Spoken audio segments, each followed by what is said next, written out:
पिछले 12 घंटे के अंदर जितने अपडेट्स हैं वो मैं आपको बताऊंगा। देखिए, Donald Trump football world cup का फाइनल मैच देख रहे थे और उस वक्त ईरान जो है वो अमेरिका के प्लेन तबाह कर रहा था।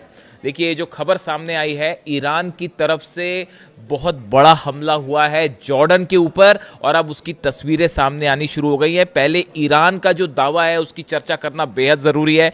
Iran Islamic revolutionary guard corps says it launched ballistic missiles at US C-17 transport planes and P-8 aircraft at Aqaba airport in Jordan. Iran की तरफ से, ईरान की सेना की तरफ से दावा किया गया है कि उन्होंने जॉर्डन में अकबा एयरपोर्ट में बैलिस्टिक मिसाइल से हमले किए हैं, जिसमें अमेरिका के कई C-17 ट्रांसपोर्ट प्लेन तबाह हो गए हैं। ये वो जहाज हैं जिनका इस्तेमाल सैनिकों को लाने ले जाने, हथियारों, मिसाइल्स को लाने ले जाने में होता है। कई प्लेन तबाह करने का दावा किया है ईरान ने और साथ ही कहा है कि P-18 एयरक्राफ्ट जो है ये भी तबाह कर दिए गए।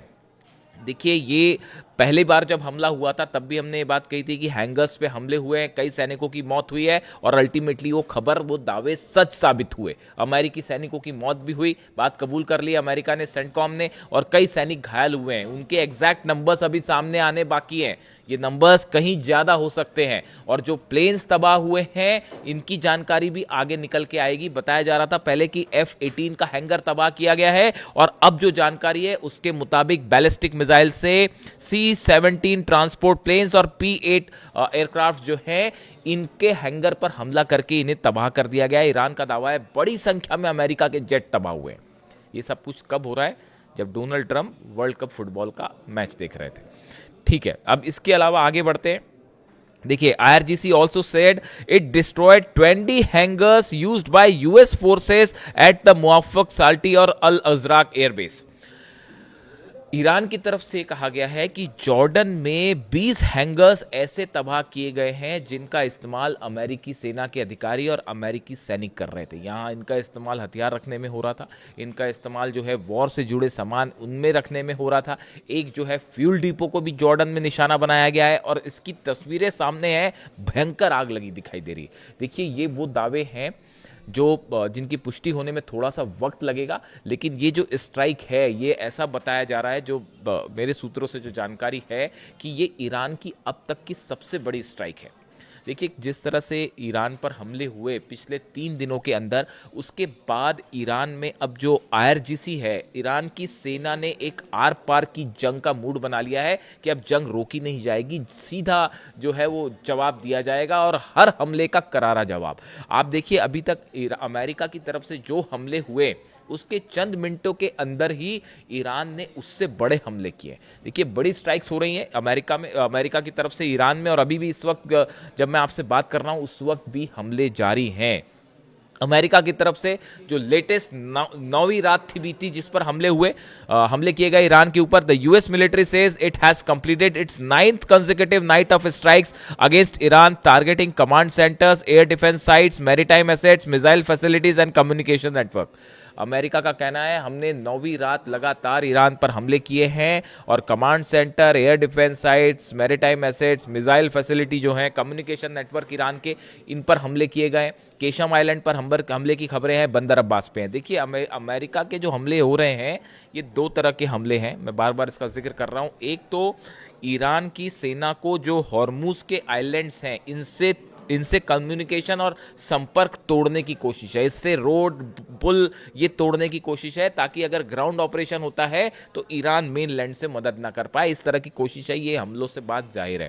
केशम आइलैंड पर जो हमले हैं, बंदर अब्बास पर हैं, अबू मूसा, ये ऐसी कोशिश है कि इनको अलग कर दिया जाए ईरान से। तो एक कोशिश ये चल रही है, सफल कभी नहीं हो पाएंगे लेकिन फिर भी कोशिश यही है। दूसरे हमले हो रहे हैं ईरान के अंदर के इलाकों में, जिसमें सबसे चिंता की बात है न्यूक्लियर साइट्स पर जो निशाना बनाया जा रहा है, न्यूक्लियर साइट्स को, ये बेहद गंभीर मामला है। इसमें एक अलग से हम चर्चा करेंगे कि आखिर न्यूक्लियर साइट्स पर हमले की वजह क्या है।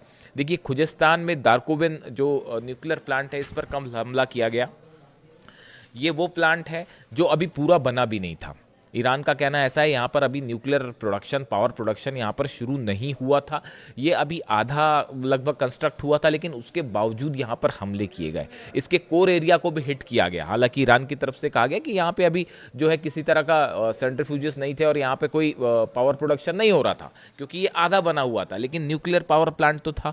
इसके ऊपर हमले किए गए और सबसे बड़ी बात है इसके कोर एरिया पर भी हमले किए गए। यानी अगर यहाँ पर बिजली बनने का काम जारी होता और यहाँ पर अगर न्यूक्लियर प्लांट यहाँ पर चल रहा होता तो यहाँ तो रेडिएशन हो जाता।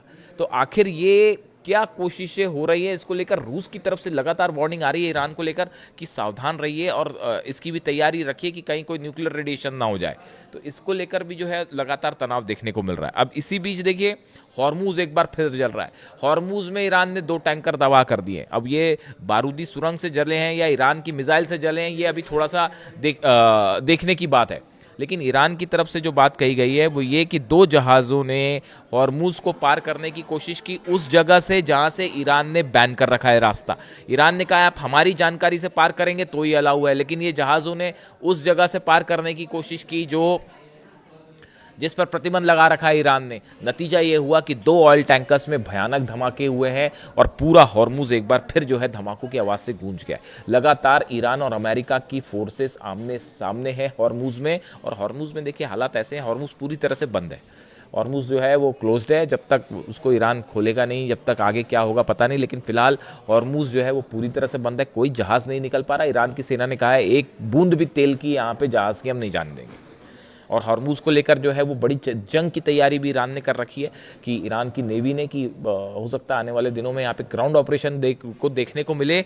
खार्ग और अबू मूसा ये 2 आइलैंड्स हैं जिनको लेकर ऐसी जानकारियां हैं, सूत्रों के हवाले से ऐसे खबर है कि अबू मूसा आइलैंड को ईरान से अलग करके उसको कैप्चर करने की कोशिश हो सकती है। हेलीकॉप्टर्स के जरिए जो है पैराट्रूपर्स उतारने की कोशिश हो सकती है और उस पर कैप्चर करने की कोशिश हो सकती है। जो जहाज़ खड़े हैं वो मेन लाइन से इसको तोड़ने की कोशिश करेंगे मिसाइल्स दाग के। यही इसीलिए जो कोस्ट लाइन पर हमले हो रहे हैं वो इसी उद्देश्य से हमले हो रहे हैं, लेकिन ईरान उसके लिए तैयार है। इसके अलावा देखिए कुवैत में जो वाटर डेसिलिनेशन प्लांट है, जहाँ पर यानी कि जो समंदर के पानी को, खारे पानी को मीठा बनाया जाता है, पीने योग्य बनाया जाता है, इस पर हमला जो है इसने इस बात को एक बार फिर साफ कर दिया है कि अगर ईरान के इंफ्रास्ट्रक्चर पर अमेरिका हमला करेगा, जैसे हुए पुल पर हमले हुए, रेलवे स्टेशंस पर हमले हुए, तमाम टनल्स पर हमले किए गए, अगर इंफ्रास्ट्रक्चर को नुकसान पहुंचाएंगे, हाईवेज को नुकसान पहुंचाएंगे, तो नतीजा ईरान की सेना ने कह दिया है